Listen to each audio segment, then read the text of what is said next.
Welcome, everybody. This is Black Cyborg, and I am joined by Temp. Some might call him Tamp. It happens. It's a thing. It does happen. Anyways, just so everybody knows what's going on, what this video is going to be about, it's going to be about Injustice, and we're getting kind of pumped up for Injustice. I mean, nothing saying that's what the next game's going to be, or if it's even going to be by NetherRealm. We have no idea, but it kind of came up on the last Warrior Shrine, and we were discussing it and got super hyped for it, and I think we discussed it on the last Graveyard as well, didn't we? Yeah, quite a bit actually. Well, Lost Warrior Shrine is what I'm thinking of. On the graveyard, I can't remember specifically. Honestly, I don't think so. To be honest with you. Maybe we just recorded on just when us talking or something. I don't know. Well, We got super. we did a lot of comic stuff in the last graveyard. We're doing all the Marvel movies, and we talked about a lot of DC. Right. But I don't remember. I think there may have been some references to Injustice. Yeah, and we had a conversation, just you and I, and then Django was included after the Warrior Shrine where we got kind of into it. But anyways, beyond the point is the Injustice, we're getting excited for it, so we want to kind of discuss the roster because it's early enough now that, say, in maybe 3 months, 4 months, they might announce the new game if they kind of stick to that schedule. They usually announce a new game right before E3 or at E3, so this gives us a few months ahead of time to just kind of discuss the roster a bit, give out our wish list, and obviously we'll discuss this a ton more in the coming months, and hopefully we'll get everyone else's opinions in the mix and all that good stuff. And we'll do an official graveyard here in a couple days where we'll cover this more in detail. But just for this sake, we wanted to kind of preface everything about what we're going to be talking about, and that's basically our own wish list, our own list for what we want in Injustice in terms of the roster. We're making a 7-character wish list, our top 7 characters we want in the game, and we're going to do it individual, so we'll each go and make our list and kind of record it separately, or however we want to string it together. We haven't quite figured it out, but we're going to start with Temp's list today. Before we get started into it, I do want to kind of lay out some kind of the ruling or the mindset going into building this list was we weren't going to include anybody that was obviously going to be in the game. And some of those are hard to distinguish. I got the roster pick here for everyone. Starting with the Flash. Flash is obviously going to be in there. Whereas Nightwing, it's not as much of a guarantee. You might have Nightwing, you might have Robin, but I'm sure some form of him will be in there. But maybe not Nightwing himself. May not be in there. We also don't know the story, if it's going to be a continuation, if it's going to be a completely new take, a new what-if story. Whatever they choose to go with, that all obviously is going to help shape the roster up. Batman is a given. Cyborg, not so much a given, but good chances. Green Arrow, not completely a given, but great chances. Superman a given. Martian Manhunter is great chances, but not given. Raven, not given, but very good chances as well. Aquaman, I'd say, is given. Wonder Woman is given. So basically, you're seeing a pattern here. Most of the main 7 Justice Leaguers are given. Only exception would be Martian Manhunter and Cyborg. Cyborg because he's kind of the newer school Justice League, so it's not a guarantee that he will make it. And Martian Manhunter, as we saw before, he kind of struggled to make it in for whatever reason. Hopefully that's not the case with this game. Zatanna is very good chances, but I wouldn't say she's a given as either. Same with Hawk Girl, same with Captain Marvel. He's riding that fence, like from a scale of 1 to 10, 10 being a given, 1 obviously having no chance. I'd say he's at about a 9. He's not as untouchable as a Batman or a Superman, but he's right, he's nipping at their heels. So very, very, very high chances that he would be included. Green Lantern's a given. Batgirl, I'd say has decent chances, but not necessarily given. Lobo is where we first see our first character that I would say has, 50-50 shot, maybe even less than 50-50. I certainly wouldn't think he's a given. How about you, Temp? Lobo's hard, man. I mean, I'm tempted to say he's a given, to be honest with you. I'm tempted to say yes, but he's not a guarantee, which I guess is a synonym for a given. So I'm going to say no. No, he's not a given. I'd be very surprised if he wasn't in the next game, though. Sure, sure. And I don't think he's a lock by any means. it's going to depend on roster size because there's so many characters that could be thrown into this as we're about to get into, and there's going to be way more than beyond what our lists have on them as well, just because there's just that many characters. You think Mortal Kombat is they're all, fighting for limited spots. The DC roster is easily 3 times as big, maybe only twice as big in terms of how likely the characters will be to actually make it into a game, but even Mortal Kombat has its characters that likely will never come back, so either way, there's a lot of characters vying for very limited spots. Anyways, moving on to Joker, I would say he's pretty much a given. Harley's a given. Grundy is not a given. I'd say he's less than Lobo, but he's still got chances in there. He's still got a dog in the race, but I would not say he's a given by any means. Zod, I would say the same thing. I don't think he's a given. I think he's a 50-50 shot. He's got as much of a shot of a Grundy or something. He's just another Superman villain that could be cycled out unless he's a main part of the story, which I don't foresee. But Lex Luthor, I feel, is on the same way. He's probably like a 7 or 8 on the likely scale in terms of he's going to be amongst the ones that will likely make more games than he doesn't, but I wouldn't necessarily say he has to make every single game. He's the hardest one in my opinion because he is such a staple of the Superman lore. Right. He didn't get that much play. He didn't show up in tournaments much. There were good Lex players. I think Pimpin' Jim was one. Revolver, I think, was another really good one. But until the very end, I don't think Lex Luthor was doing big things. And honestly, I think DC knows in terms of a fighting game, he does not have as much appeal as, say, a Batman or a Harley Quinn or a Nightwing. And he's the type of character that if you took him out of the power armor, he could easily make a nice cameo or background character for story mode. He doesn't necessarily have to be a fighter every single time. It's kind of silly to think he's always throwing on power armor and joining the other combatants. Here's my criterion for what is an untouchable. An untouchable is someone where if you remove them, the amount of complaints will be too overbearing. And sure. I don't think Lex Luthor is in there. I think if Lex Luthor was not in the next game, they would have a minimal amount of complaints compared to, honestly, most of the other characters. I don't think people will get their feelings hurt if Lex Luthor didn't show up. I see Lex as somewhat of an equivalent if we're going to equate it to like a Mortal Kombat roster. I see Lex as like a Shang Tsung, in my opinion. There's a lot of people that like Shang Tsung and there's a lot of people that like Lex, but I wouldn't necessarily say he's a make or break for the roster. I think there's a lot of other people that would keep people interested to where if he didn't show up, you're going to hear some complaints, you're going to hear some disappointment, but I wouldn't necessarily think it's going to be a huge uproar by any means. And that's kind of how I feel about Lobo and Grundy and Zod, all of them to different extents, obviously, of course.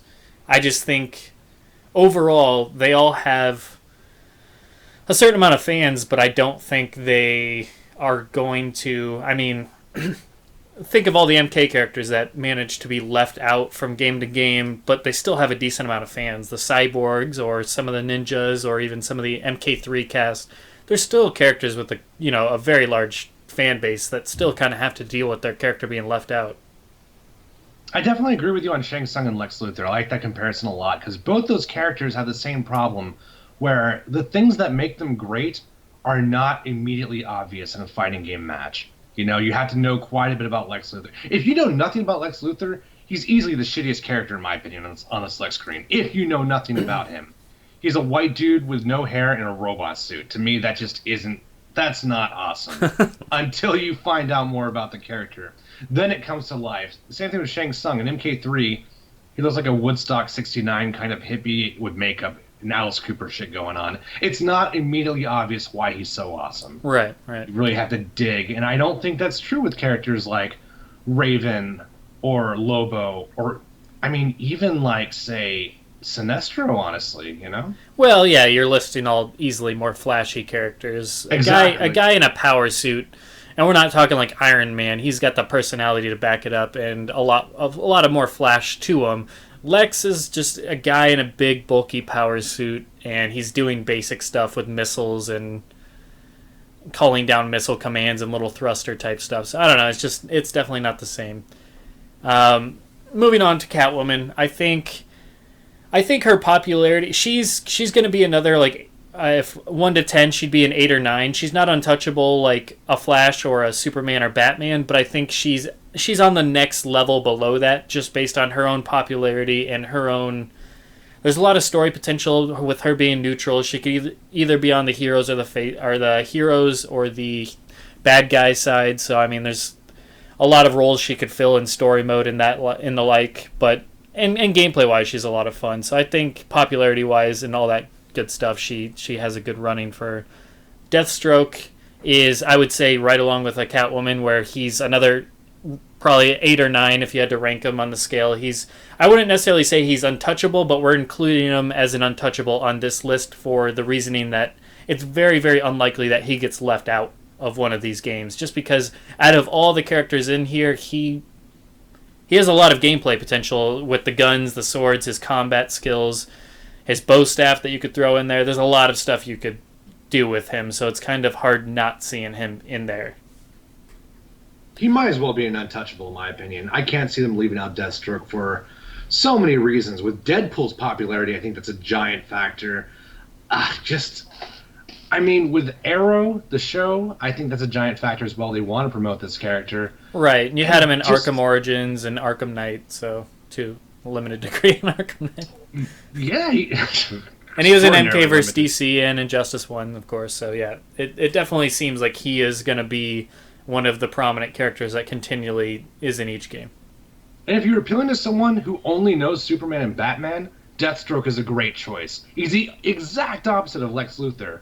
You don't need to know anything about this guy to know why he's cool. It certainly helps, but in a fighting game match, you immediately see all the great things and the awesome things about Deathstroke, in my opinion. Right.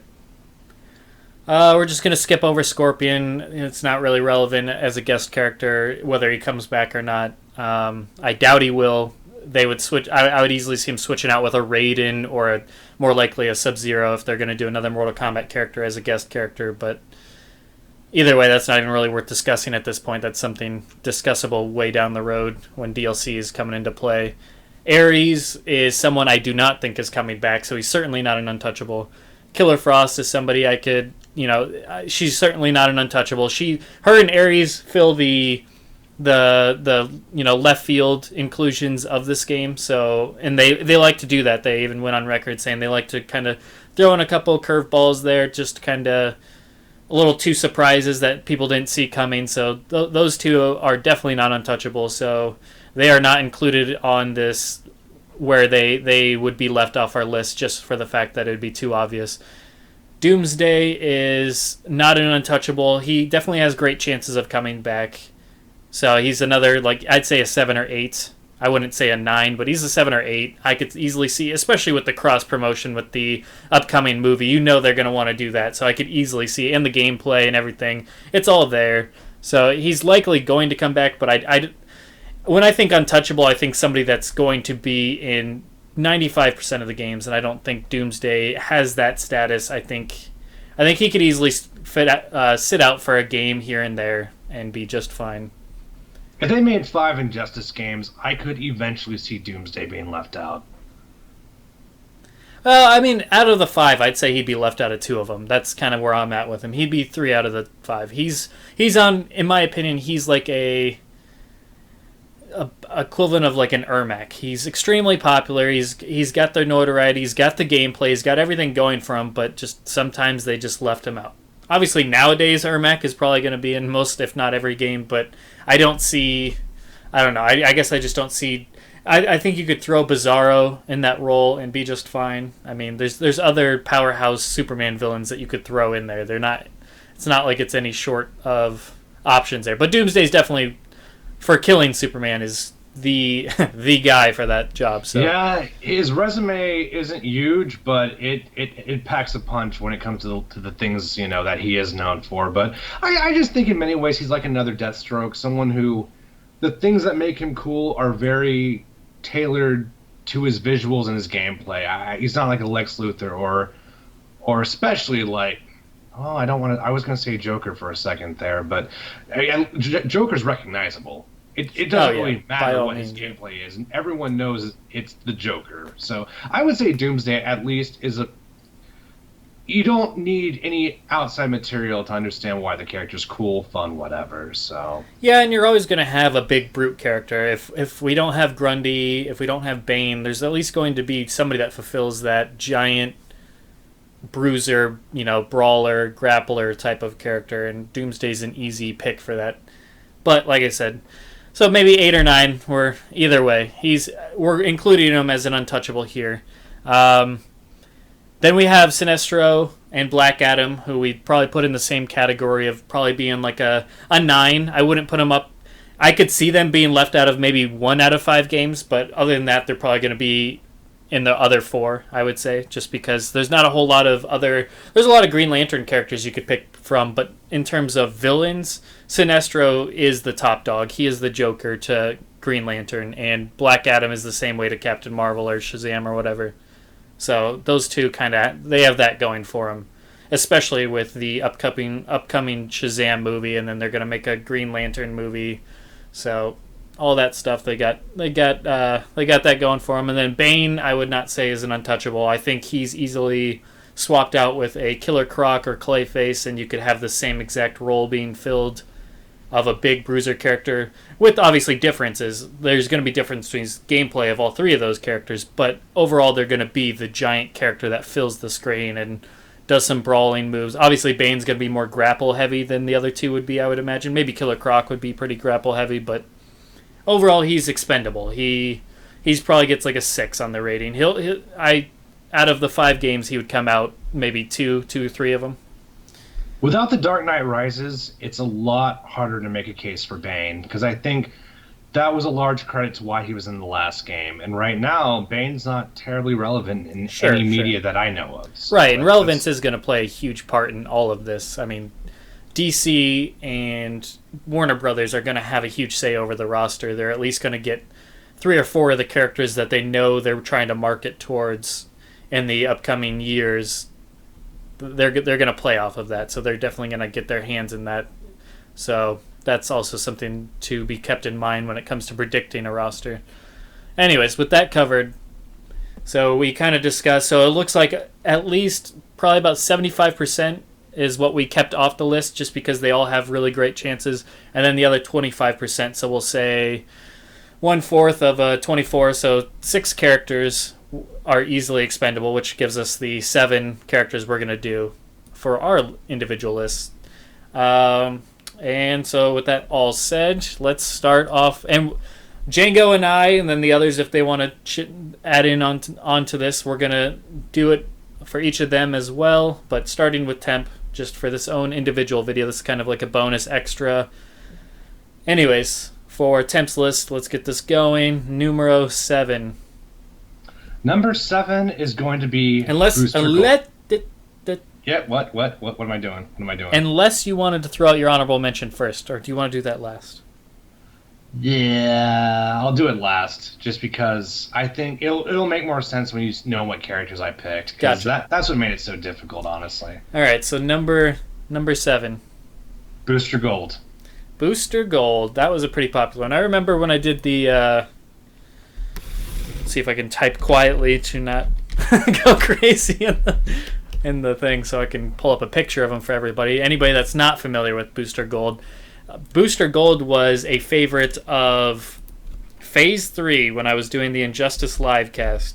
Booster Gold was like the character he was pulling for the most. He was all about Booster Gold. So explain why you want Booster Gold in this game.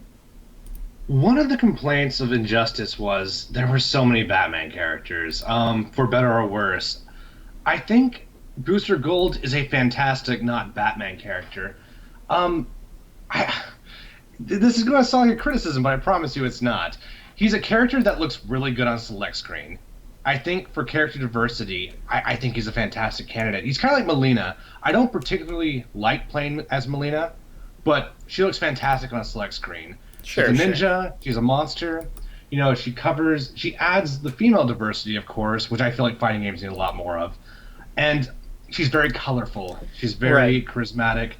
Even there's a little bit of humor in there as well. She brings a lot to the table. I think Booster Gold's gameplay is going to be interesting, but I feel like he's a very well-rounded alternative to people who want something a little more refreshing than someone from the Batman or Superman universe. I think he's a really good candidate for that. And I feel like he has a very timeless design. It's both classic and modern at the same time. Sure. So it is a character who you can know nothing about, which I want to be honest with you. I don't know a whole lot about Booster Gold, to be honest with you, but visually, I think he's going to speak to a lot of people. And my God, is he a comic book character? That fucker just screams comic book. Yeah, he's definitely. You're right about that. He has. He screams comic book. He's expanding more about his character. He's very jokey. He's gonna. If they include him, he's gonna be the Johnny Cage of the game. He's gonna be the one that has the one-liners, the quips that people fall in love with in story mode and his intros. That's going to be his role. More so than any other character, I think he would fulfill that role. He would be the Johnny Cage in that regard. In terms of his power set, it's not as flashy, but I mean, he has some cool stuff. He's a time traveler, which is going to be it's going to be pretty hard to kind of get in that regard. I don't know what you would do with time traveler. Maybe it would have something to do with the gimmick button if that returns. But Booster Gold is definitely a very flashy character in that regard. Just looks alone puts him into the flashy character thing. Trying desperately to come up with a damn PNG to fucking put onto the screen. Oh, definitely. Everyone had like a white background and it was frustrating me. All right, we're good. We got Booster Gold. Not the best picture, but here we go. Numero 7. Booster Gold. All right, he's on the screen so everybody can look. Definitely with the blue and the gold, and then his hair coming out, the goggles and everything. You got a lot of fun, but like I said, he's got he's got a machine or an android machine that flies around that's named Skeets, funnily enough. And in the cartoon, it was voiced by, what was that guy's? I'm trying to remember the name of the guy that voices Fry on Futurama, and he does the red M&M. He's a famous voice actor, and he played Skeets' voice in the Justice League cartoons, and Skeets is his little companion android that flies around. It's just like this little egg-shaped orb, and that could be used in some of his powers. Overall, just his powers in general, though, he could be a lot of fun. But yeah, I agree with you. Just on select screen appearance alone and flashiness and the joke aspect, the one-liners, he would be a lot of fun. I could easily see him making the game. I think his chances are good. And I feel like some characters, and you can go through any fighting game and pick your favorite candidates, but some characters are just good atmospheric contributors. Like, Sure. if you look at the Injustice select screen, It's dark and grim. Exactly. You have to cross your eyes, and then you see what colors jump out at you. And I think that's really important that you have it breathes life into the select screen and the match when there's just just a very flashy and expressive character, which I think you have to have a tally of those. You have to have a minimum of those. And he's the best out of anyone on my list. I feel like he does that the best. Yeah, and to run down his powers real quick, I pulled up the Comic Vine article on him. He's and I'm sure we've discussed doing kind of character breakdowns and not really retrospectives, but just giving you more information on the characters. We might be doing that in the future leading up to the game if they do indeed announce a new Injustice game. But to run down his powers, just to give you guys an idea of how he might play, he's got agility, he's got blast powers, so he uses, obviously, I think he's got a ring or something on his gadget on his hand, because he's very... He has a lot of gadgets that he uses, not in a Batman sense, but just gadgets in general. He's good with tech. He can do force fields. He has flight, of course. He's smart. He's invulnerable. He's got leadership, levitation, longevity, power item, powder suit. What the fuck? Power suit. He's got stamina. The powder suit. Yeah, the powder suit would be good. Powder suit. Super hearing, super sight, super strength, time manipulation, time travel, unarmed combat, weapon master. So maybe we see like a slow down time with his gimmick or something like that. I don't know. I feel like that's a little overplayed with Flash and Reptile having that. But in general... But if you could do that in combos, like let's say it's not a trait. Let's say it's a special move. Right. You start a juggle. Oh my god, it'd be so cool if you could do loops. Like, and he's doing like one-liners as he's beating you down. My god. Yeah, go on. Well, I'm just saying, and he's doing like one-liners as he beats you down. Oh, sick, dude. Like a one-liner for every loop he does. Oh, I'm liking this character more and more. Maybe I should bump him up. Maybe he shouldn't be number 7. I don't know anymore. But That's what I'm saying. See, that's kind of the whole point of this is if you guys don't know much about these characters, kind of we hope to discuss them in greatly. Razor knows a lot about comics. I know a lot about comics. Shadowloo knows a lot about comics. Django knows a good degree about comics. Temp's gonna learn as we go, but he's the gameplay guy, so he's the one that's gonna be helping in that sense. But anyways, that yes, covers Booster Gold for me. Did you have other contributing factors, or? no. I mean, I pretty much covered why I think he'd be a great addition. The joke and comic aspect, and just use, like you said, he looks good on a select screen. He looks very comic booky. He adds a little bit more color and vibrance to the game. If there's one thing I hope Injustice does better this time is I do like the realistic look, but I think they need to dial it back just a tad, make it a bit more colorful. This doesn't need to be the Dark Knight. As much as I love the Dark Knight, it does not need to be the Dark Knight. We can have it be colorful and fun. It doesn't have to be cell shading or anything like the Marvel vs. Capcom or that style. I like that NetherRealm sticks to their style. DC vs. Marvel, MK vs. Street Fighter, they all kind of have their own style from the different developers, but a little bit more color would be nice and just vibrance, because Booster Gold is all about that. So yeah, I think he would make a great addition. So very good, solid choice there. So all right, I guess that brings us to number 6. Number 6 is a character I picked because I always look at who else is going to be in the cast and who's going to make those characters better, which is where a lot of these selections come from. Not all, but most of them, I think. Right. Number 6, well, let me just say this. I think Robin's a strong likelihood. Sure. And with that, I think a fantastic compliment and a character I just like a whole lot, because I'm a big fan of the show, is Starfire. I think there's 2 really big reasons to include this chick. Because she has exposed thighs. Yeah, no, not exposed enough. I think they can expose harder, but that's my opinion. Sure. I think they could do better.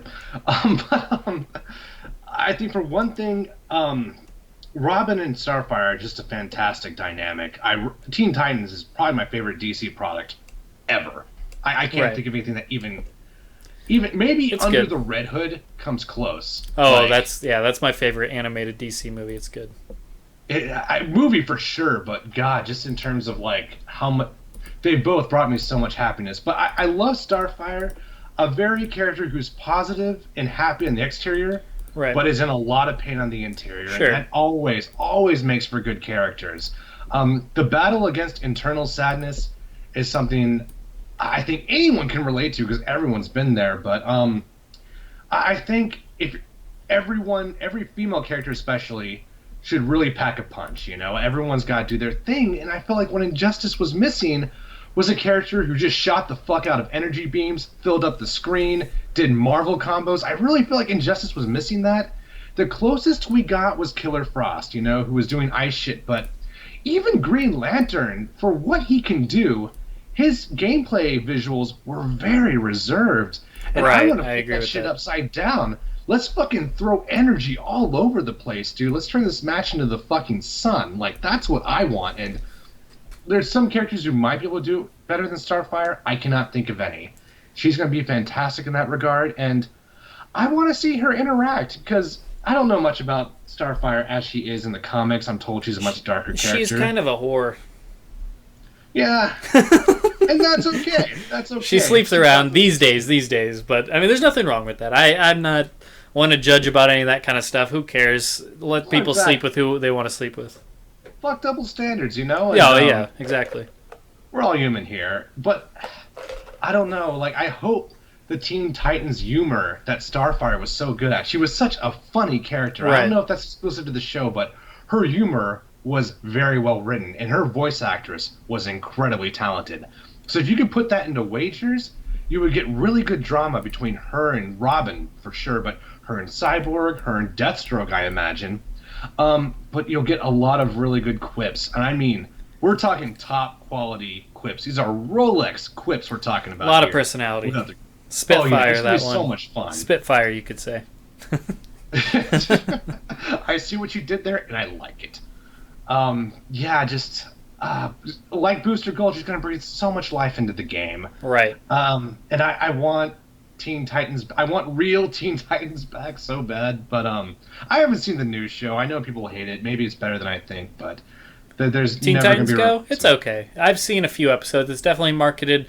It's a kid show, but it has SpongeBob like insanity and humor. So I think it's something anybody could enjoy. But yeah, it's got a different art style to it. It's interesting. Yeah, yeah. Another highlight that comes to Starfire for me is I watch a little bit of Linkara from time to time when I can, and he reviewed the episode where Deathstroke's wife was a supervillain. Right. And she was suffering, and everyone's like, we need to save her. And before anyone even gets a chance to get a sentence in, Starfire just melts her to the ground and turns into a pile of ooze. And it's sad because you see Deathstroke like crying, like putting his fingers in the ooze, like, no, what happened to my wife? It's so sad, but Starfire's rebuttal was, you don't know what it's like to suffer like she is suffering right now. Right. No one can judge me. I know what I was doing. I was doing the right thing. That's a very interesting character response, and I hope they mix a little bit of that in. I hope they get the humor in. Just, if you want everyone to have fun, comic fan or not, I think Starfire is just a fantastic choice. Right. It would definitely be very interesting. I don't think, even in Mortal Kombat, do we have a female character that's all about, manipulating fire and all that jazz? Serena's the closest thing, but not really, no. So yeah, that would be a nice, fresh, new. Because I was going to suggest Firestorm. Firestorm would be another one that can manipulate fire and do all that kind of cool stuff. But it would be interesting to take the female approach this time. We've had Scorpion as the main, fire dude in Mortal Kombat. And Injustice, it would be nice to kind of have I like to mix things up and have a little bit of variety. And for this time, it would be nice to see. What's her Majigan that we're talking? Starfire. I always think Star Sapphire, but no, it's Starfire. And yes, I agree wholeheartedly with everything you said. She's got the personality, the Teen Titans especially, but her more grown up self. She's got a very conflicted nature to her, so it'd be interesting, and her power set would be interesting to see in gameplay. She'd be a lot of fun. She definitely looks like a character you would enjoy quite a bit. Well, absolutely, because remember, my competitive background, a lot of it comes from Marvel. Right. And who did I play in Marvel? Morrigan, who literally blows up the screen with energy all over the fucking place with a Soul Eraser. Psylocke? Oh my god, don't even fucking get me started on Psylocke.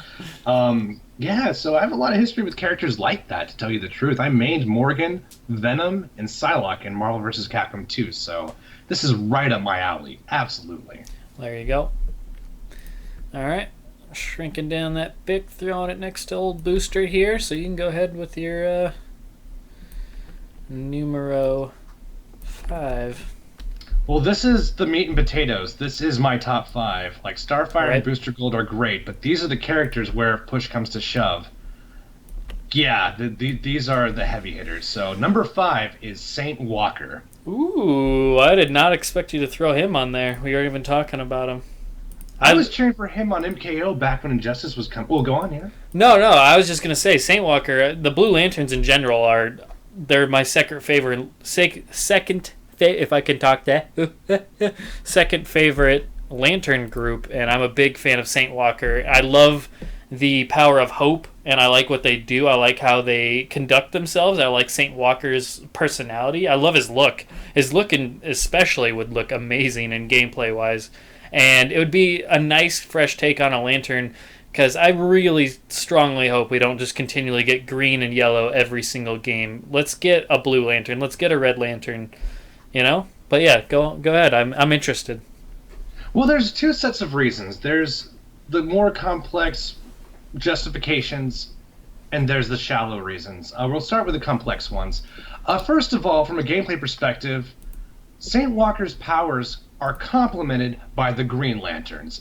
So I want to do something with that. It doesn't have to be Hal or Kyle. It could be any Green Lantern. It could be generic ones. Right. But I want him to have assist as special moves. I want them to be in the background doing shit whenever he's on screen, and that could tie into his supers, and you can also have status effects. Sure, where you can go to certain modes, certain stances. I think there's a lot of gameplay potential here. And we're already seeing that with Armika. Armika has a wrestler assist as her main special moves. It's a character I've never seen before. I don't know if she's part of the Street Fighter lore. And we're seeing that also in Mortal Kombat with Alien. Alien can summon other aliens, which Right. is a little less interesting to me because Alien looks like Alien. That's not quite as interesting. This more so. This is going to be very cool. You remember Martian Manhunter chilling out in the background, right on the watchtower? Right, right, yeah. You'll have that same effect, but you'll have it in every stage, and you can interact with them. That sounds fantastic to me. Another reason I like Saint Walker quite a bit is just because I think the idea behind the Blue Lantern is very interesting. I mean, people in the forums especially know this. I know I've referenced it a lot, not a lot, but a little bit on the show. But I am a professed Roman Catholic, so the whole idea of someone who operates on hope is important. I'm also a philosophy major. I have a degree in philosophy. The function of hope in daily life and how it plays into your convictions and your perspective, and more importantly, on your decisions, on your will. That's very important. I think it's severely overlooked. Right. You seeing that utilized in a character in combat, I don't think anyone's done that. Like comics, movies, anybody using hope as a mechanism for power. I don't think that's ever been done. See, And yeah, I want to jump in here real quick with definitely. the whole hope thing. That's why I wish so badly that there was a tag or like a 3-on-3 type of effect. And I'm not talking about like team combat. I'm talking about like literally like what Marvel vs. Capcom does or what MK9 did.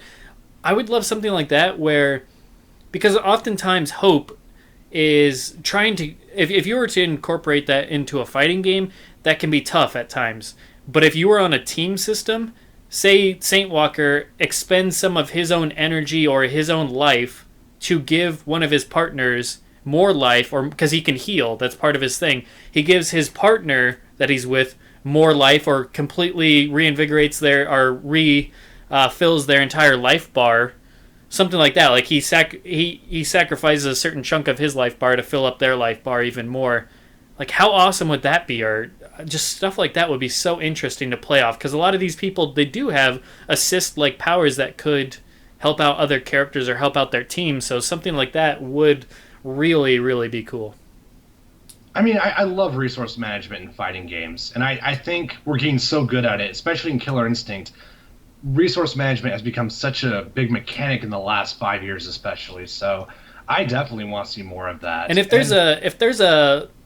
there's any game like between MK or Injustice, which would I rather have? Like a nice built-in tag system where you can actually tag with people online, like me and you tag together or whatever, but just the idea of a tag mode where you're doing 2 characters versus 2 characters, 3 characters versus 3 characters, however you want to implement it. I think superheroes, it fits way more than it does for MK, in my opinion. It makes all the sense to play Batman, Superman together as world's finest, or Batman, Superman, and Wonder Woman as the Trinity. To include Batman and Robin as the Bat Family, etc., etc. Or Lanterns together. There's so much potential there for team ups that it just makes all the sense in the world. More so, in my opinion, than MK. I think Oh, unquestionably, yeah. absolutely. I don't see why Nightwolf and Melina would fucking team up. That doesn't make any sense to me. So that's one complex reason I have. Another one being is I just feel like the character is interesting. You know, it's hard. So they always complain that it's hard to make the good guy interesting. It's easy to make the villain interesting. I think Saint Walker is interesting. Now, just from the Wikipedia knowledge I have, Right. I think he's cool. I like his struggle. I want to see more of that, and I want to see him at all. Like if it wasn't for Injustice and me Wikipediaing all the lanterns, I wouldn't know shit about him. You know. Right. So Injustice is a lot of credit to my comic book, as little as there is, my love for comic books in general. Thank God for Injustice, you know. Right. And probably the most important reason I want to include him is out of all the lanterns, he's the least punchy, kicky. I think. Yeah. You know, I mean, Red Lanterns, as cool as they are, very punchy, kicky. You know. I think we're gonna get something a lot more interesting with Saint Walker. I think he's going to challenge the developers to make something more interesting. Definitely, definitely. I would be all for his inclusion, especially if they had a team system. They just, that would just make him flourish. I would be so pumped for that. I would be, because the the difference between that is not everybody will do team combat, as we saw in MKX, but tag team, you could always find matches in MK9 still with tag team, because people still dug that. All they needed to do was implement a way for me and you to tag together online.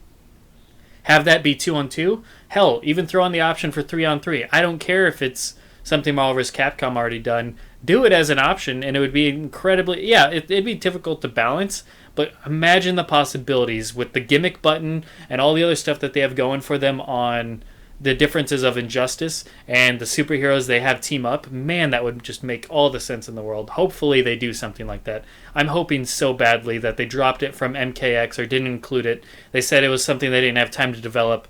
I'm hoping that just means it'll be an Injustice 2 if that is indeed their next game. I mean, I worry about it with their balancing track record, but why not? I mean, if it doesn't work out, then it's just a fun side mode. Yeah, it's a fun side mode. You don't have to... I'm not saying make it a tournament mainstay or anything like that. Just make it something that we can do for fun. Exactly. And I don't think it'll be difficult. I mean, you don't need assist mechanics to have a good tag team mode. Sure. You really don't. You just get double of what you already like. Right. Now we're going to get into the shallow reasons. All right. I like blue shit. I like shit that's blue. I agree with you. Blue is my second favorite color. Yeah, blue's really cool. Also, underrepresented. You don't see them that often. Exactly. I feel like I hear about the Red Lanterns all the fucking time, and which is not bad. Red Lanterns are cool. Nothing wrong with the Red Lantern here and there. Not a lot of love for the Blue Lanterns, though. And I want to change that. Yeah, yeah. I kind of see where you're coming from there. Especially, like I said, Green Lantern and Yellow Lantern easily get the most attention. And there's a hell of a lot of each of them. There's a lot of Green Lanterns. There's a lot of Yellow Lanterns. Blue Lantern, it's just Saint Walker. And there's a few others that have come and gone, but currently it's just himself. But all around, yeah, the Blue Lanterns don't really get... I think it's because Green Lanterns are in such the limelight. Granted, Blue Lanterns are still relatively new. I think they first debuted just, in the past decade. They aren't incredibly old, whereas obviously a lot of the other lanterns have a well-established history. But yeah, Blue Lanterns as a crew, you don't get enough. I agree. Plus, I mean, you had Flash, Barry Allen as a Blue Lantern in the Blackest Night, which is a lot of fun. I didn't know that. I'll look into that. That's they fascinating. deputized in Blackest Night. Each Lantern group deputized, other than the Black Lantern and White Lantern, because they're kind of like the big special ones out of the bunch. But each of the core Lantern groups deputized one person that wasn't a Lantern. Flash got... Because Flash was filled with hope, because I think he was hopeful that they'd win or succeed, or that somebody was alive or something. I can't remember. Barry Allen got the Blue Lantern, so he was a Blue Lantern for that comic arc. Let me think. Green Lantern didn't get anybody, or they got somebody, but I think it wasn't anybody of note. It was just somebody. I don't remember. They may not even got anybody, but Star Sapphire's got Wonder Woman because they're all about love. So her love for Superman or something like that. Red Lantern, Rage, got Mara, Aquaman's wife, because Aquaman was dead at that point, so she was still filled with rage. Let me think. Yellow Lantern got Scarecrow, because he's all about fear, so that was really cool. Oh, that's sick, dude. That's fucking sick. It was really awesome. It's really, really cool. The whole panel and everything, how it all played out. The rings went and sought out the people they were looking for, because they found the people that embodied that emotion the most. So they went and it wasn't Scarecrow was just in the fight and all of a sudden he becomes a Yellow Lantern. He's just doing his thing in Gotham and all of a sudden a Yellow Lantern or a Yellow Lantern ring comes and forces itself onto his finger and all of a sudden he's a Yellow Lantern now. It was pretty badass. And then Orange Lantern, Orange Lanterns, which there's only one because there's only can ever be one Orange Lantern because they always fight because they're all about greed. They're greed, right? So they want each other's rings if there's ever more than one. Who got this one was none other than Lex Luthor, because he's probably the greediest son of a bitch out there. That's sick, dude. And That's then actually fucking badass. And then the last one was Indigo Lantern, which is all about compassion, was Adam, which was interesting because obviously his character was all about compassion about something. I can't remember what it was about, but yeah, it was a really cool story arc. I have the Blackest Night graphic. I don't know, Adam. Good stuff. He's the DC equivalent of Ant-Man, so he's somebody that can shrink himself down and get really big type of thing. So. ATOM. Yeah, sorry. Adam. ADA. Yeah, I know Adam. Okay. Yeah. That makes the Atom, more I should say, would have been probably more appropriate. But yeah, So yeah, he got the Indigo Lanterns, which are pretty interesting too because they're like a tribe and everything. But yeah, that was a fun story arc. So that's why I'm hoping for Injustice 2 to do something. The Injustice 1 storyline was a lot of fun. Obviously, seeing Superman go bad, that was cool. That was different. But I want to see something that's just like monumental, and that was monumental in its own right. But I want to see. That's why I don't want a continuation. I want something completely different. I want another What If. I want to see something really cool and fun, like Lantern Wars. Like that's fucking badass. And seeing deputized lanterns for the storyline, that was just cool.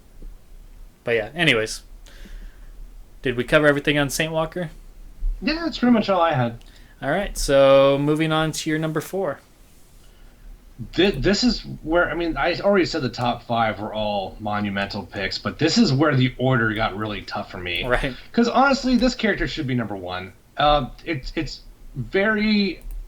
There's a lot of auxiliary reasons which unfortunately got in the way of this guy, but number 4 is the Spectre. Ooh. Just first of all, if you want to talk about broken fighting game characters, you found your candidate. You found your guy. Right. Just ridiculous. He would be incredibly badass, especially appearance and gameplay wise. Just man, talk about loads of fun. It's a timeless design. It's just a design. Hoods and cloaks are never going to get old. It's kind of a miracle we're not both wearing one right now. I feel like, as good as they look, I'm surprised they haven't weaseled their way back into fashion. Right. The medievals knew what they were doing when they were wearing hoods and cloaks. They just knew. Right. But God, just the possibilities, the potential. Like I said, on paper, this guy should be number 1. There's so much you could do with him.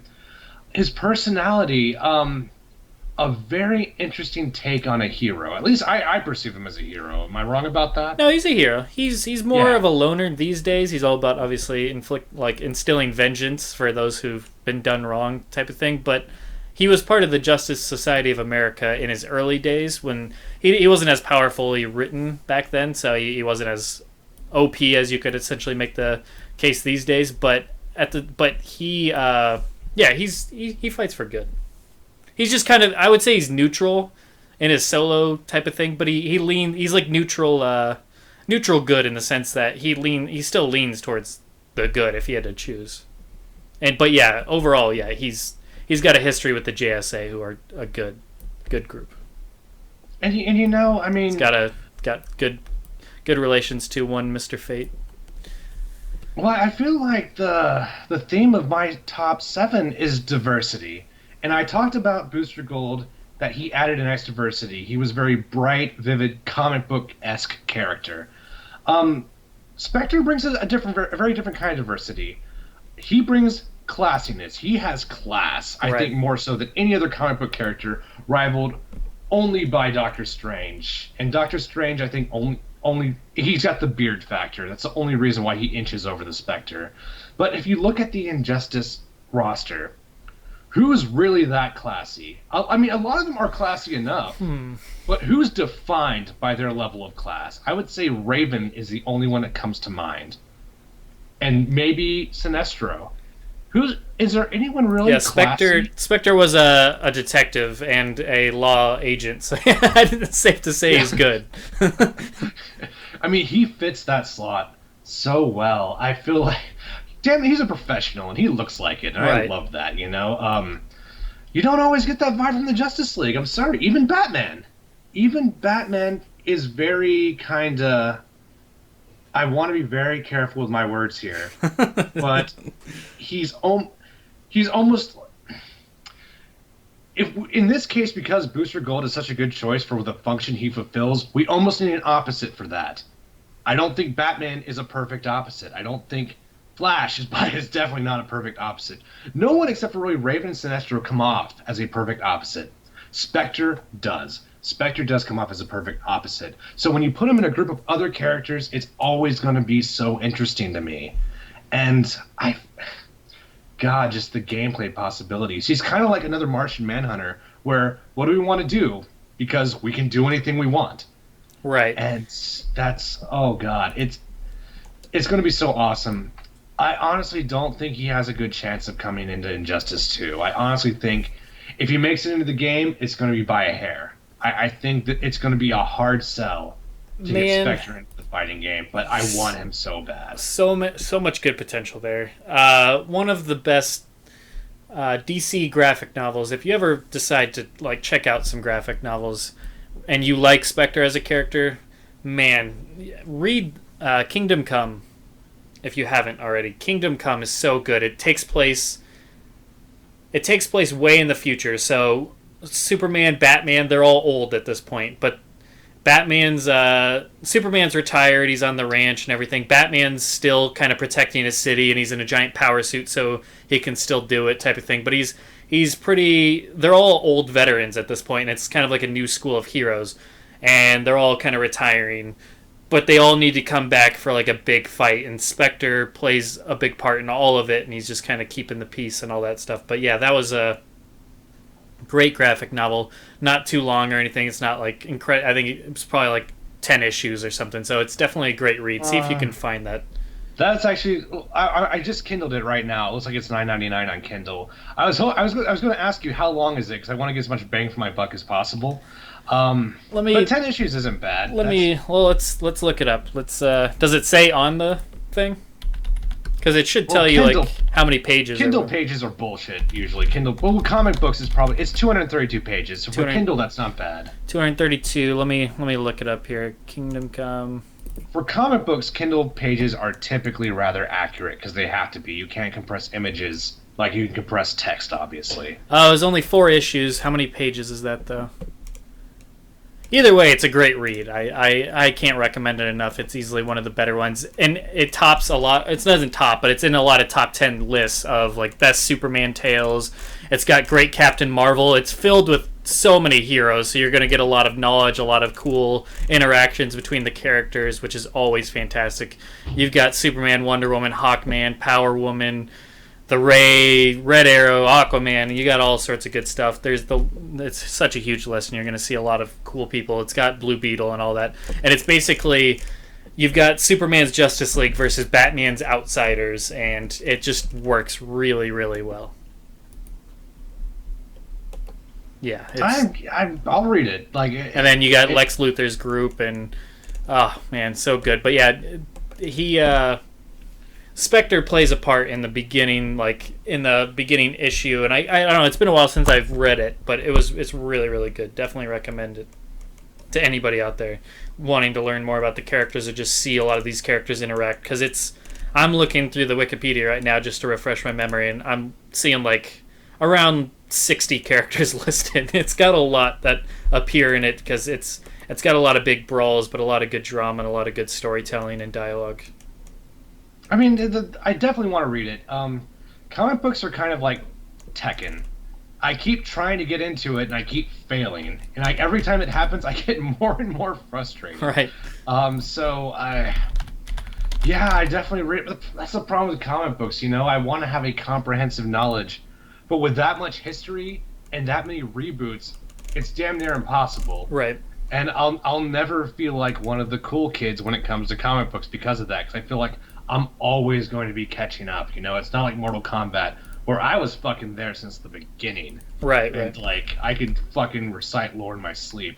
No, I'm never going to be that well versed in comics, and that's a huge demotivator. Huge. Yeah. But I haven't given up yet. And the problem with Tekken, or the problem with comics versus Tekken, is every time I fail at getting into comics, I'm out a fuck ton of money. Right. So we got to work on that. We got to refine our approach if we're going to keep trying this. And another great thing about Kingdom Come is it doesn't get any better, in my opinion, than the art done by Alex Ross, the guy that did the MK vs. DC logo. He just has such a great visual style. It's like that realistic, but it has such good colorization. Oh, so good. But yeah, the entire comic book, it's so great. Anyways, Spectre. Yes, there's a lot of possibilities with the character himself. There's great possibilities. He's got a lot of good powers, like you said. I don't know if he'd be in it, but I don't see any reason not to. In my opinion, that would be the left field inclusion, but he would be badass. I don't know what you would do with him, but in a fighting game where Superman can go up against Harley Quinn, I don't think we should really be arguing about whether he'd be overpowered or not. At the end of the day, it's a fighting game, so I think storyline reasonings are bullshit. I don't think they should even worry about them because, in my opinion, we're just playing for the fighting game, the cool crossover, and to see all the characters fight. I mean, Well, does they have the anybody pills that too, right? what's that? The pills. I thought the pills make you stronger in Injustice storyline. I don't know. Like I said, the reasonings they throw out there. I'm not a. It's not like I don't buy into them. I just don't think they're necessary. In Marvel vs. Capcom, do you really have to argue why certain characters can fight other characters? In my opinion, it's just fun. Why is Mega Man? I agree. Why is Mega Man fighting fucking Blackheart Venom. or Venom or any of those? Like, why is this a thing? Let's just let it be. Just have fun with You it. know, Mega Man fighting Blackheart kind of works because I kind of picture it. You know, Blackheart looks kind of like a Mega Man villain.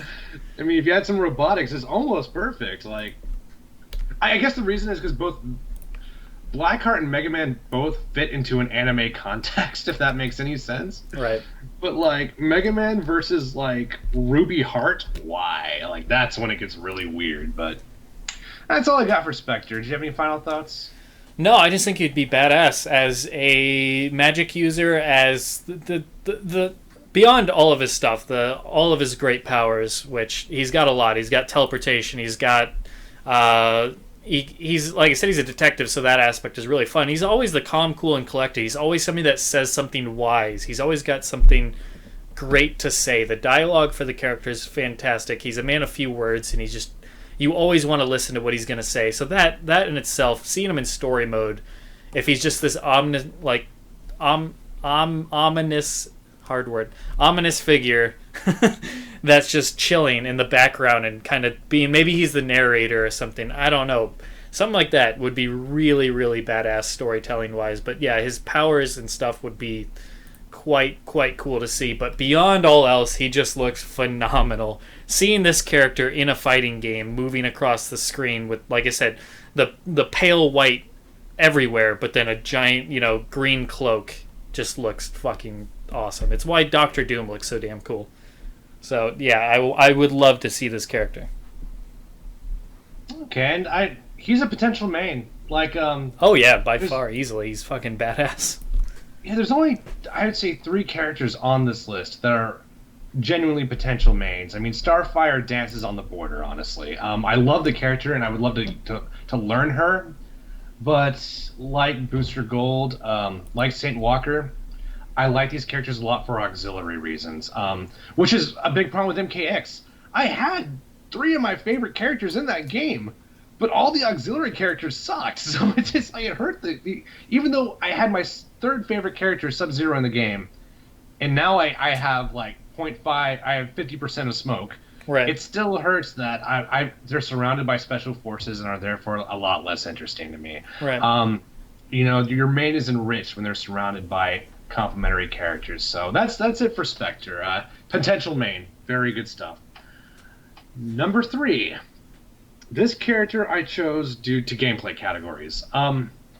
We have a lot of heavy hitters in Injustice, but look at your heavy hitters. You have Superman, you have Shazam, arguably Green Lantern and Hawkgirl, and I'm not going to include Doomsday and Bane because categorically I consider them something else. But am I missing anyone? Superman, Black Shazam, Adam. Black Adam. Good. That's a good. Yeah. Let's see. Let me pull up the roster again real quick just for reference sake. I think you got most of them here. Grundy, but that's probably in the Doomsday Bane category, like you said. Yeah, I wouldn't include Grundy. I wouldn't really call Ares a big heavy hitter, though, either. Would Martian Manhunter? Because Martian Manhunter's power levels are very near Superman's. They're just slightly under, so... But yeah. Absolutely, yeah. I would definitely count all those. And there's every single one of the characters you mentioned has a problem. I found a character who doesn't, and I think she should have fucking been in Injustice, and it's dumb that she wasn't. Number 3 is Power Girl. Nice. Power Girl is a very interesting character. Well, maybe not as interesting as, say, a Martian Manhunter. Sure. But she's a heavy hitter. She's a Superman-esque power set of abilities. Right. And we need a good character like that. And we have Superman.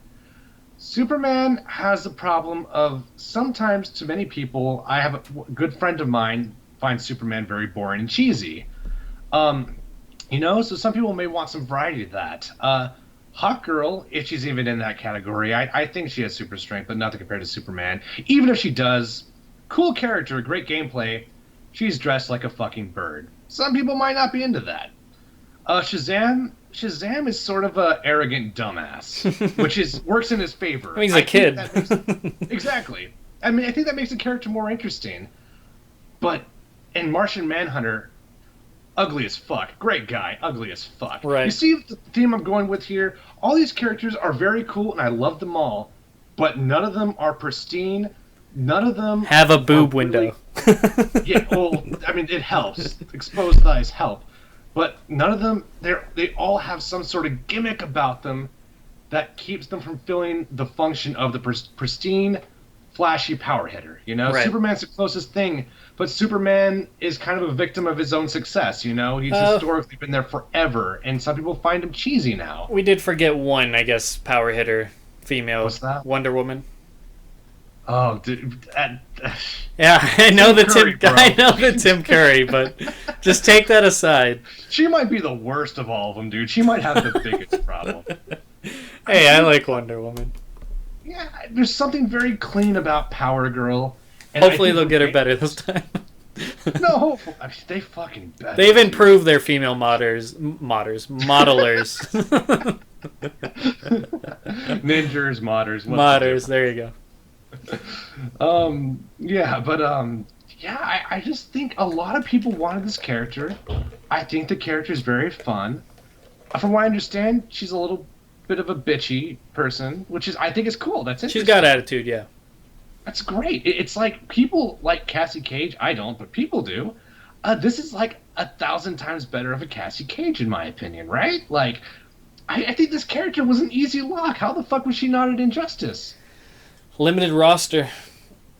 Yeah, no, that's 24 true, characters is not a lot. I mean, who would you remove from the initial roster? That's. I mean, I know we both could pick one easily. Yeah, no, we could throw out like an Ares or something and be nobody bats an eye, nobody makes a big deal about it, but it's tough. Well, speaking of bats, Batgirl was not nearly as demanded as Power Girl, so I don't know what the fuck happened. I like Batgirl. I'm so glad Batgirl was in there instead of Power Girl because I have a love for Batgirl I would have never had otherwise. I think she's a really cool character now. I liked Batgirl. Now I like Barbara. Now I know who I'm liking. Right. Yeah, Barbara's great. But just a solid, pristine character. I keep saying the word pristine because I feel like that's what the other heavy hitters lack. I mean, again, going back to the theme of this entire top 7, it's all about puzzle pieces. It's all about making the big picture better. Power Girl, I think, does that, you know? I think a fantastic auxiliary character. And she looks fun. I feel like a more... Superman was rushed down, but he was brain dead. Not a very complex character. Let's change that. Let's put a super character, a power hitter, who is more complex, more set up. Well, we have Martian Manhunter, but Martian Manhunter was more, I think...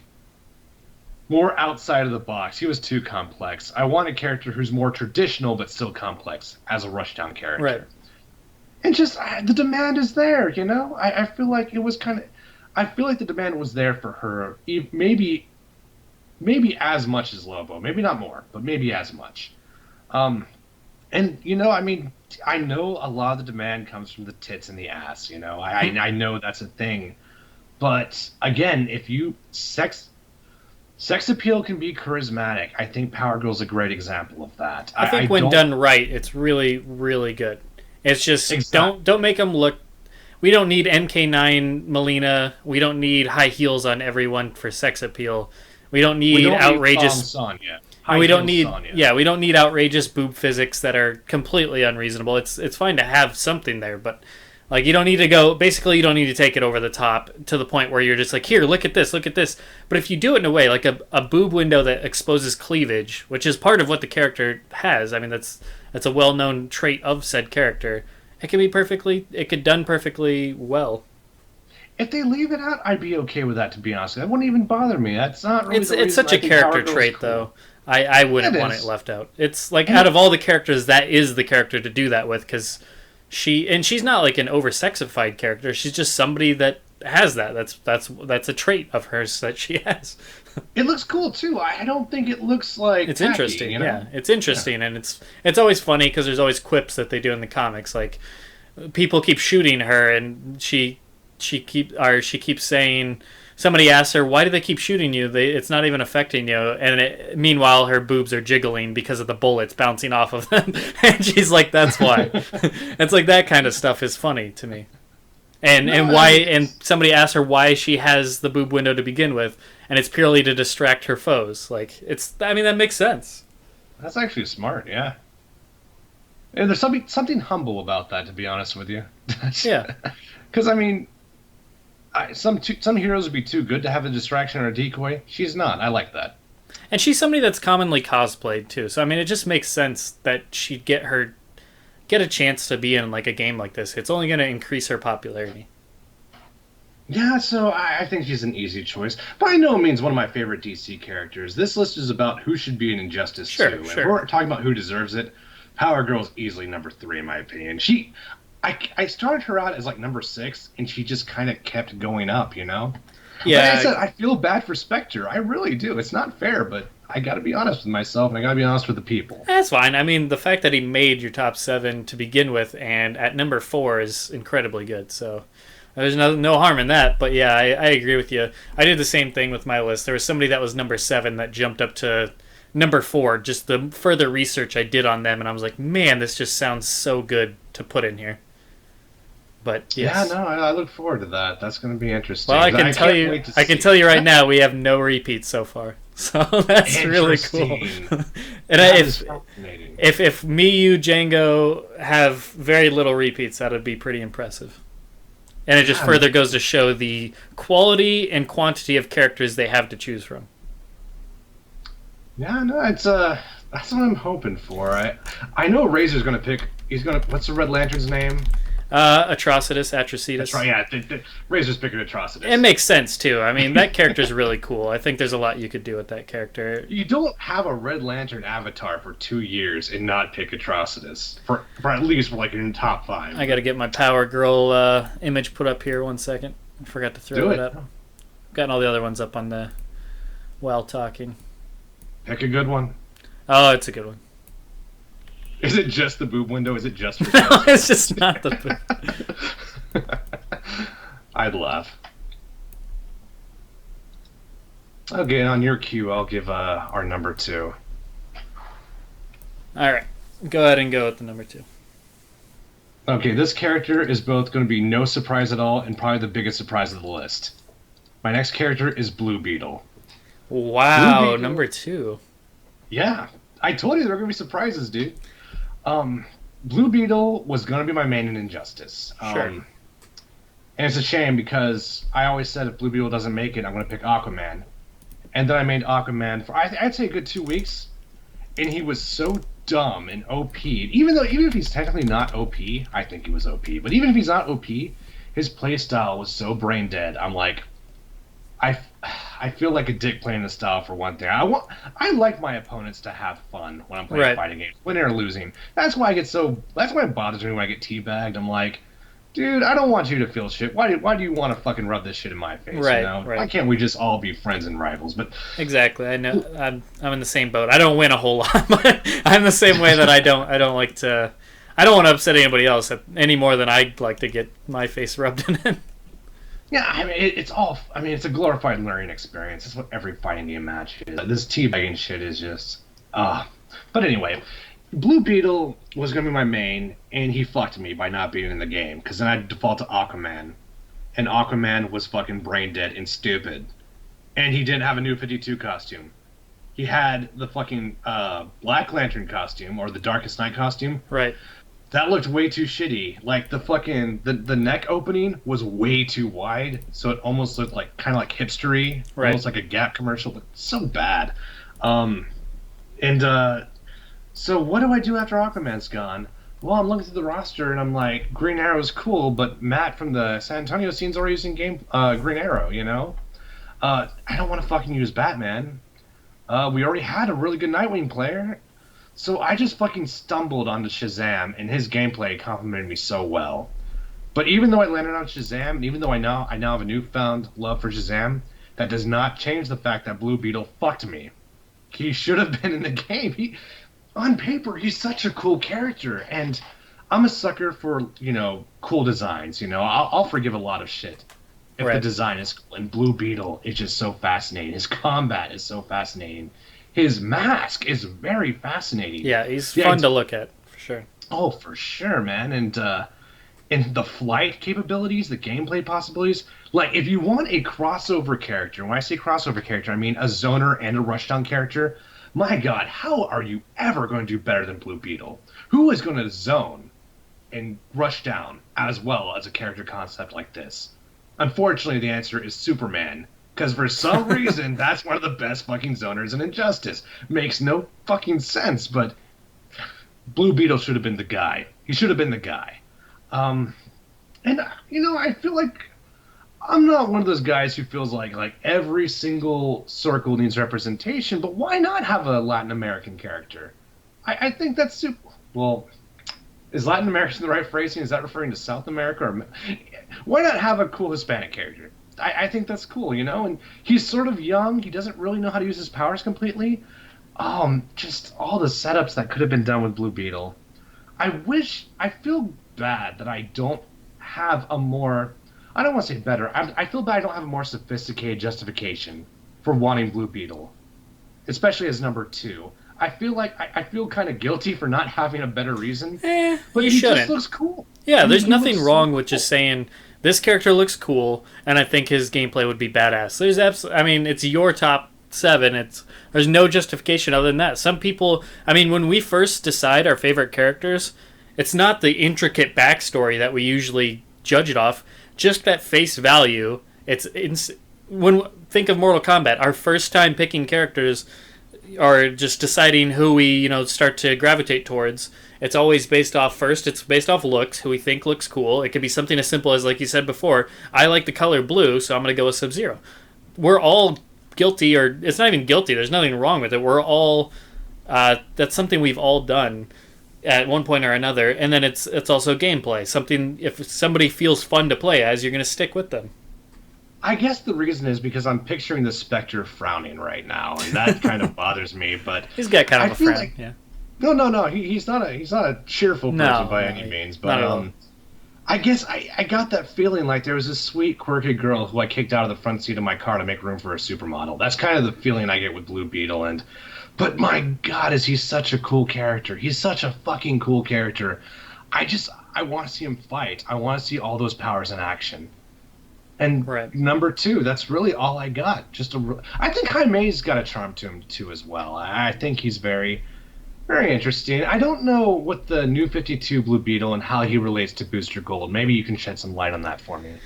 I just know they have a partnership that has gone back quite a ways. They are kind of like a little tandem, a duo. They hang out a lot, and I don't know much about the interaction between the two. I just know that they have something they have a friendship that goes on there. But yeah, Well, I know the old ones did, but the new Blue Beetle, I'm not sure. Do they have any close? I know nothing about. I know very little about the character. In fact, on this list, I probably know the least about Blue Beetle out of all of them so far, which is Hey, surprising. you and me both, dude. You and me both. But no, all the more reason to include him. I love learning more about these characters, so by all means. And that covers number 2. Are we ready for number 1? Unless you want to do Do I like a, unless you want to do a Honorable mentions? recap. No, I'm just kidding. I already got all the. Number 7. I've left all the pictures up, and I've kind of cascaded them in a way that they increase in size as the number gets closer to number 1. So it's anybody that needs a recap, just look at the screen. It's right there. But yeah, no, so far so good. I'm impressed. I'm honestly very impressed by these pictures. I think I know who number 1 is now. Just an idea, but I could be surprised as well. So I'm Do curious. you want to say it? Well, I mean, just based off what we talked about, there was Swamp Thing, who I think you said may or may not have made the list, and then the other one was Black Canary, unless you chose somebody that was in the first game, that like on the first roster that I'm just missing. But other than maybe like a Black Canary, who I know you felt should have been in there, and I agreed with you should have been in there at the start. But no, I'm curious who it is. Well, that is a fantastic segue into honorable mentions. The first honorable mention is Black Canary. It's gonna be both of them, isn't it? Anyways, Black Canary. All right, let me get a little picture of her to throw on the side. Go ahead with your reasoning. Black Canary, just. I'm not the biggest fan of the character, but again, do we not want to include characters that are going to make the main Justice League types more interesting? Right. Black Canary would have been perfect. To be fair, though, Arrow had a fantastic showing in Injustice. I think he was one of the most interesting characters. Like, probably bar none, my favorite moment from Injustice is when the Flash is defecting from Superman. Yeah. And he's trying to go to the hideout to talk, and to make peace with the alternate universe guys. And Green Arrow's on guard. And Green Arrow shoots with an arrow. And Flash grabs it. He's like, seriously? Come on. You know I'm just going to catch it. And he's like, I know. And the fucking thing explodes. I thought that might be bar none my favorite moment from Injustice. So Arrow, I think, still had a great showing despite. But right. Black Canary, just again, I like diversifying the roster. I like female characters. I think Black Canary is a good choice. I think a lot of people wanted her, and it makes me sad that a character who kind of like Power Girl, who really kind of deserved to be in there just by virtue of association, didn't make the cut. Right. Second honorable mention is Zatanna. I think Zatanna is. Well, for one thing, if we're talking about sex appeal in comics, I know people feel kind of weird about this subject. I feel weird about this subject. I mean, it's weird talking about it. I don't want to call it taboo. Well, I mean, the whole idea of, like, is it weird to be attracted to video game characters? I've always been of the opinion that you don't really choose that. It just kind of happens. So sure. I think for comic book sex appeal, Zatanna's on top. Above Psylocke. Psylocke's my girl. Zatanna's still on top. And just a really she's still on top. No, incredibly on top. And God, I like that artistic concept. I like the magician. Like the magician next to Batman, next to Superman. It's fun. It's fucking fun. Comic books should be fun, I loved how they interpreted her in Injustice because I don't want to say it was very quippy, but it was just so lighthearted. And I thought it worked super well. I love her closing ending pose where she goes inside the hat. Just cool shit, dude. Yeah. Just really cool There's a lot of fun stuff you can do with a magician. Like a sorcerer or magic user alone, a magician has a lot of flair and a lot of pizzazz, so to speak. They got a lot of showmanship because that's what a magician's all about, and Zatanna's fantastic at that. Every single character, including my number one, are all about let's pump the roster full of personality. Let's make it breathe. I want this whole roster to vibrate with energy, and my God, Zatanna, she was the character I took off the roster. Because remember when I said, I have to take someone off the roster now? I replaced Zatanna with Spectre, and that stung so bad. Like, to be fair, she was number 7, and Booster Gold was, I think, number 6 or something. It changed up the order a bit, too, right. But... that sucks. And the third one, also a female character. My final honorable mention is Star Sapphire. Star Sapphire would be interesting, yeah. Yeah, especially again, to play off of Hal for sure. Just going with the theme, let's flood the game with color. Flood the game with energy and mixed emotions. Because she's sort of like a pseudo villain, right? Am I right about that? Star Sapphire? Yeah. Because I remember seeing the Justice League Doom movie. Right. I think they're neutral. Like, they kind of bounce back and forth as far as I know. I could be wrong on that. I don't know as much about them. Let me see if I can find an answer on that real quick, just so I don't muck Definitely. it up. But well, I know she has a lot of hurt feelings toward Hal Jordan. Is that right? True. That could have been so interesting, dude. That could have been beautiful if done right. Yeah, agreed. I mean, they're all about love. That's their main emotion. She's got an alignment of good on the DC Wikia, so I think they're good. But yeah, I think it's probably a conflicted kind of neutral type good in a sense, where she's not always fighting for good, but as far as I know, they're supposed to be good. I mean, they're about like I said, they're about a love. They're not about rage or anything like that. But I mean, with love comes jealousy and stuff like that. So I'm sure there's some issues that arise, some conflict. It's a very interesting theme I like explored. I always say there's not enough good movies about friendships, which that sentiment played a huge part in Booster Gold and Blue Beetle making this list. Right. I feel like there are a lot of movies about jealousy. They're not very well done, to be honest with you. I think anime does jealousy a lot better than American dramas do, in my opinion. Jealousy is a very fun theme to explore, you know? I feel like every other anime made since 2000 has a love triangle in it. So yeah. It's a theme clearly Japan's fascinated with, but for a good reason. There's a lot of depth there. Jealousy is a very complex feeling because jealousy is not necessarily like greed or wrath. There is such a thing as justified jealousy, you know? If you're faithful to your spouse and your spouse cheats on you, that is a justified form of jealousy, you know? Or even like if you get undercredited for something you did and someone took the credit for superficial reasons. That's justified jealousy. It's a very interesting theme. I think it would have been cool to bring that into the Injustice world, but oh well, yeah. Any final thoughts on Sapphire before we go to number one? Let me get a picture of her real quick. Sure, definitely. Throw it up there. Star Sapphire. Oh yeah. Yeah. Oh yeah.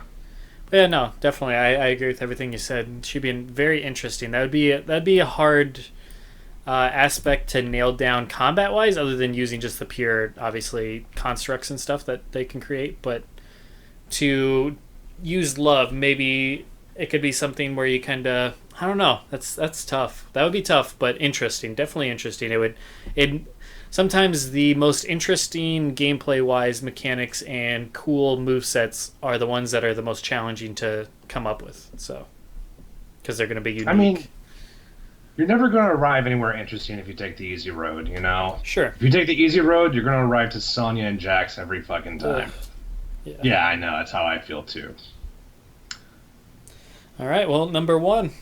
All right. I mean, I think this is going to surprise you, but you're cunning. You're very cunning, so I could be wrong. My number one is Talia al Ghul. I had no idea. And let's face it, Batman's going to be a central character in Injustice 2. Sure. Why not make Batman better? Why not make Batman more interesting? Who makes Batman the most interesting to me? Obviously, the Joker's going to be up there. Talia al Ghul. Wow, that was a Freudian. Talia al Ghul. Diversity. Yeah, just Talia does that. I think better than the Joker, because Batman's thing is cutting off connections so he can do what he does best and do what he has to do. I feel like Talia infiltrates Batman in a way that no one else does. I feel like Talia makes Batman almost as conflicted, you know, as he is with the Joker. The Joker makes him conflicted because he has a conviction not to kill other people, and the Joker challenges that like nobody else. That is very interesting. I feel like Talia does much in the same. I think Talia makes Batman infinitely more interesting because it's sort of like the reverse, you know. I think Talia makes Batman think about a what if in a way that no other character does, you know. So I feel like if we could put that relationship in Injustice 2, everyone's going to benefit. Right. Batman's going to be more interesting. Anyone who interacts with Batman is going to be more interesting. But these are all secondary reasons. I want Talia al Ghul in the game because I fucking like Talia al Ghul. She's one of my favorite Batman characters. Interesting. You want a strong, independent female? Who the fuck is better than Talia? Single female lawyer? You got me. I told you were cunning. You're fucking cunning, Cyborg. But she's realistically independent. She still loves her father. She still cares about Batman. She has self-interest, and she balances all that. You know, she doesn't feel contrived to me. Everything about Talia feels organic. You know, and the reason why Blue Beetle's number 2 and Talia's number 1, because we need more fucking females in fighting games. They make everything more interesting, you know? Gender diversity It's like I was telling you before the show, you know, if you paint a picture and all you fucking drew were trees, that's not going to be interesting. Right. We want an artistic diversity, and you get that by adding interesting females. And I was going through all the really interesting females in comic book DC history, and Talia al Ghul just shines like a fucking like candle. I just this character is, I think, a perfect puzzle piece. And she's also reserved. You don't see any, tit window. You don't see any exposed thighs. Uh, Oh, really? No, am I wrong about that? on the art boob window. You know what? Keep it. It's good. Because it's not like Power Girls, but I think there's straps that go around her neck and they cross, which make a boob window. The great thing about comic books is all the boob windows. I think it's a really enhancing aspect of the comic book. You don't really have a lot of them. Well, looks like Zatanna's art has it too, so maybe not. I thought it was just a Power Girl thing. Well, possibly it's a trademark of hers. I don't think anybody else has it as like a trademark. It's a trend that's clearly growing. I'm Sure. sure, but I don't know, man. Just Talia, I feel like it's just I've really liked Talia ever since Arkham City. Yeah, definitely. Talia. Definitely the best Arkham portrayal City- of her that I've seen. Animated series was good too. Well, you beat me to it. I was going to say after I played after I played half of Arkham City, I played the animated series. I watched the animated series. God, I gotta take talking lessons. Holy fuck! Yeah, the animated series really sold me on the character. I don't feel like it's her best portrayal of Talia, but I feel like it's the most fun. I feel like Arkham City was pretty good too. I like her reaction to finding out that Ra's al Ghul is about to pretty much threw her under the bus. I thought that was kind of funny. And Right. her reaction to that was like, "Oh, you pesky father, you're doing that thing again." All that line and shit. I don't know. Very interesting, complex character. And I don't think I'm alone in this. I have a feeling a lot of people like Talia. A lot of people want Talia. So that's my number one. I wouldn't say a lot of people do, but I definitely think there's a lot of potential there, and she's just as good a choice as any to be put in there. I think being put in the game would do wonders for her because in terms of Batman villains, I feel like in a top 5 list, most people probably your average person isn't going to throw her on just because you could make a top 15 of Batman villains if you tried hard enough. In my opinion, I could anyways. That's fair, yeah. And I think she'd probably break the top 10, but I mean when you have like Joker, Harley, if you count Catwoman, and you have the Scarecrow, Mr. Freeze, Two-Face, Riddler, when you're going up against the Juggernauts, even like Bane, to a lesser extent like the Clayfaces and the Killer Crocs, etc., and even the Penguin if you want to throw him in there. Ra's, obviously, himself is a big contender for that. There's just so many in that she's that is a very that's very stiff competition, so to speak. No pun intended. And I don't think she's going to make the average person's top 5. Just purely because, if anything, because she hasn't got the exposure a lot of them have.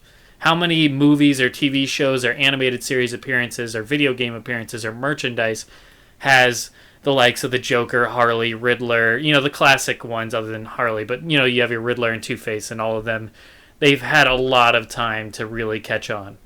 Whereas Talia, I feel like she's had a lot of great appearances. The animated series and Arkham City being 2 prime examples of her stepping up in the tier list, in my opinion.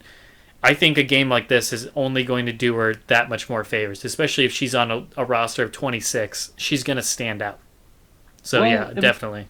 Emotionally, I was prepared for her to have another great appearance as the Arkham Knight. Interesting. I don't think you guys really understood how surprised I was when I guessed Jason Todd on my first guess, and y'all said Spoilers. I was right. Spoilers. Yeah. Blown away. Like, I could not fucking believe it. I'm like, you're serious. There's no fucking way it's Jason Todd.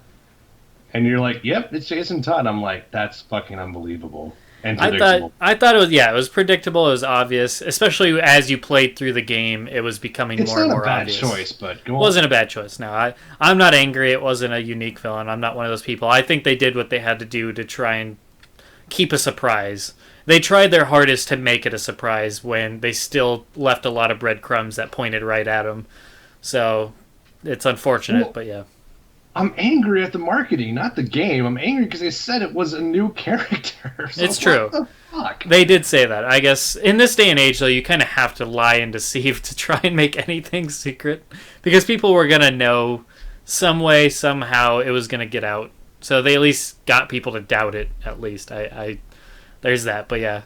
Anyways, So what do you think of the list? And now that I can't see it, but as you see the list in front of you, thoughts? I think it's a fantastic list. I think from like I said, from top to bottom, bottom to top, it surprises me. I'm quite impressed that you had the range that you did.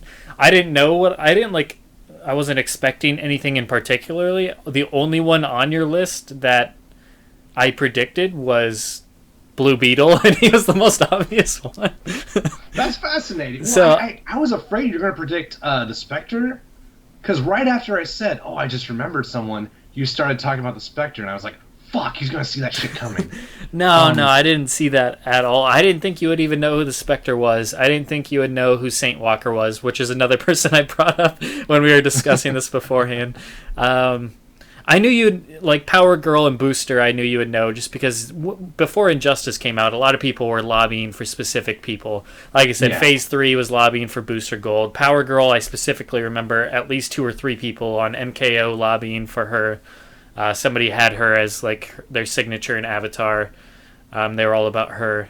But like a Saint and Starfire makes sense because she is a Teen Titan, so the knowledge would be there from that. But like Saint Walker, Spectre, and especially Talia could not have seen coming at all. I especially did not see Talia. I really did not. When when Blue Beetle was number 2, I did not expect her at all as your number 1. But it makes sense to a degree. She almost has she kind of has like a Lee May, kind of vibe going to her, which makes a lot of sense. Even a Psylocke vibe, honestly. Yeah. There's a lot to like there. And badass chick that can fight, but yeah, she kind of has like an elegant vibe to her for sure.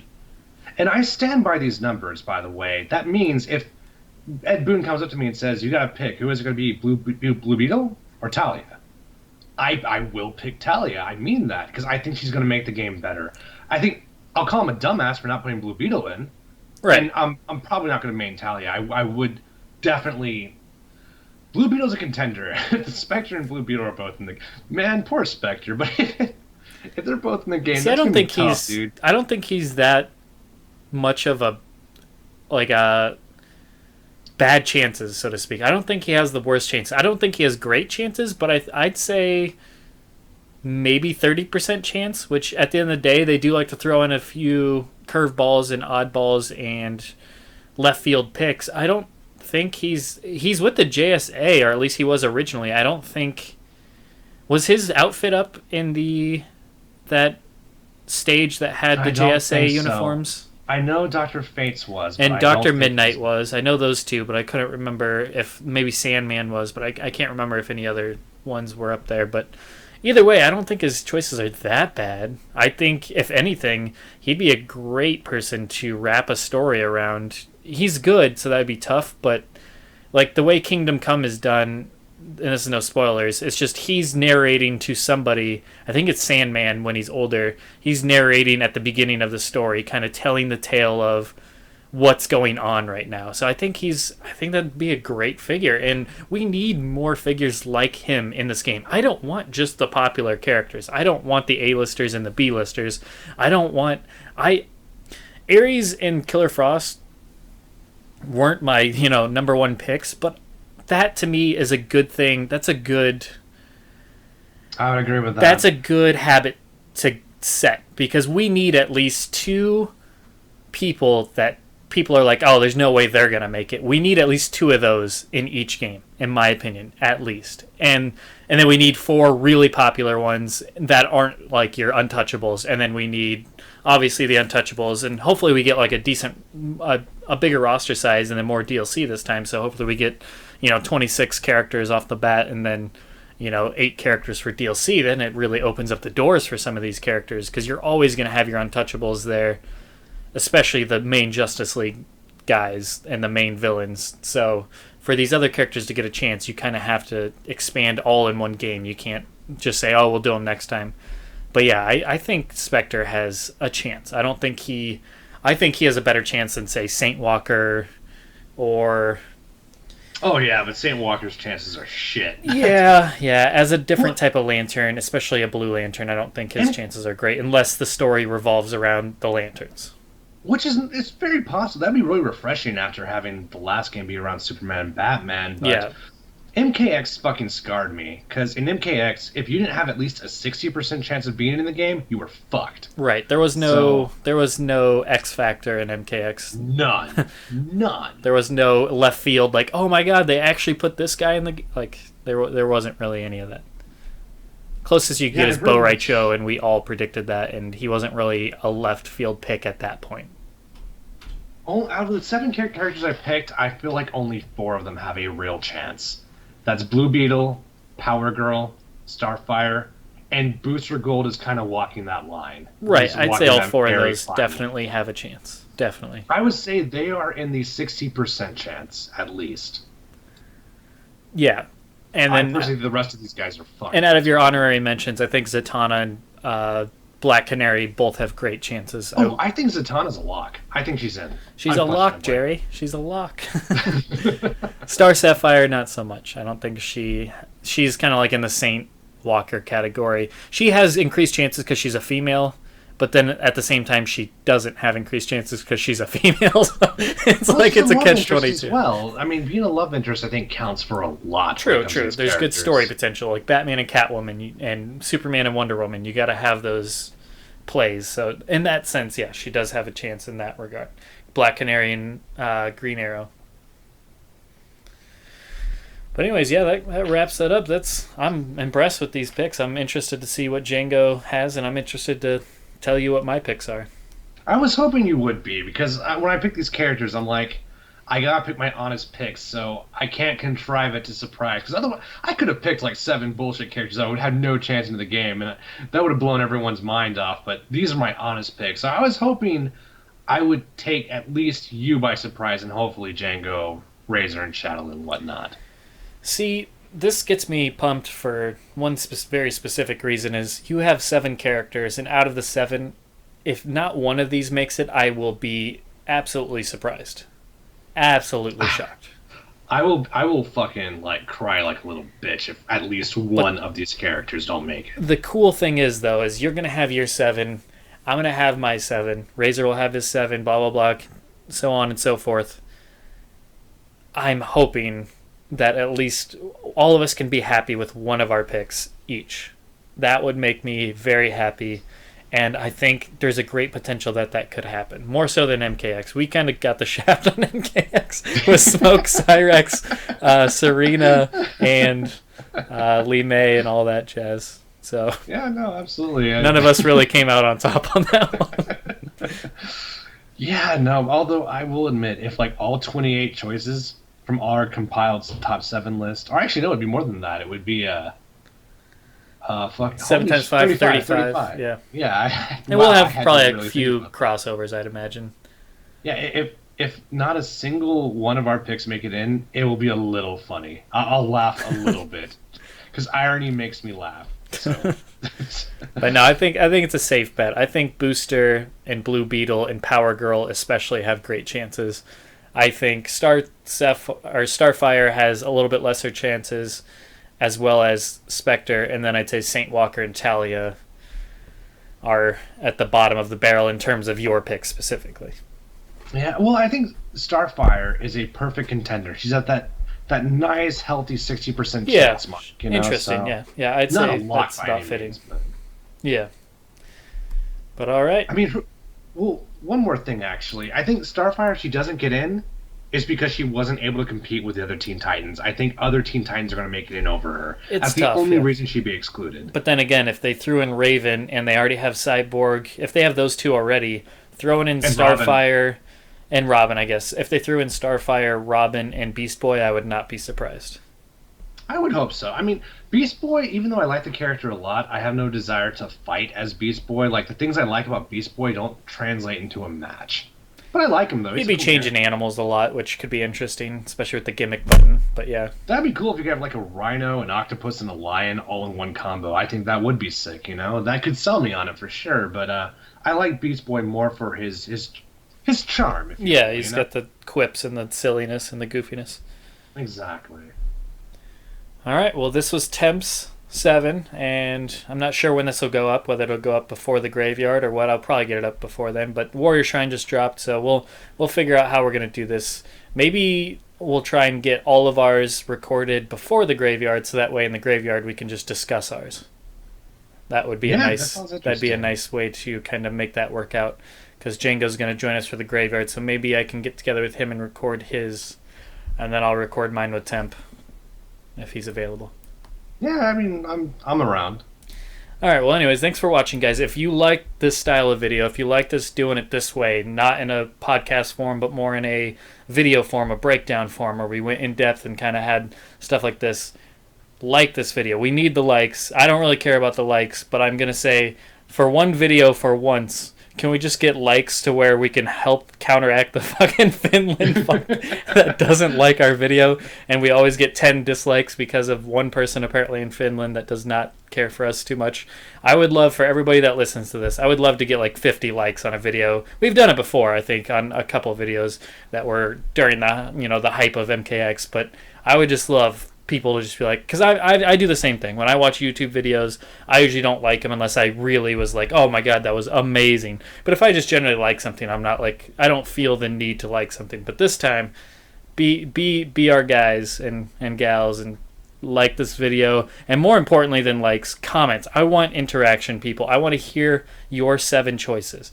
If we get a bunch of comments, and I might throw this up on the Facebook group, in fact I probably will, I want to add in I want to see what people are commenting. I want to see what the collective opinion is, just see where people are at in terms of which characters they're really pulling for. So if you need to know the requirements of which people were untouchable in terms of which ones we weren't including in our list, go back and watch the first part of the video for that breakdown, and then throw up your lists as well. Love to see them.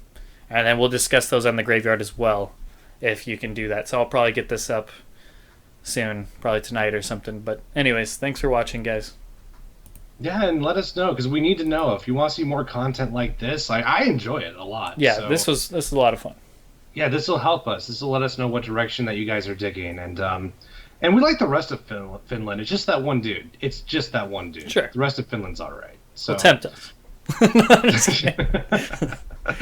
Anyways, take care, guys. Thank you, guys. Take care.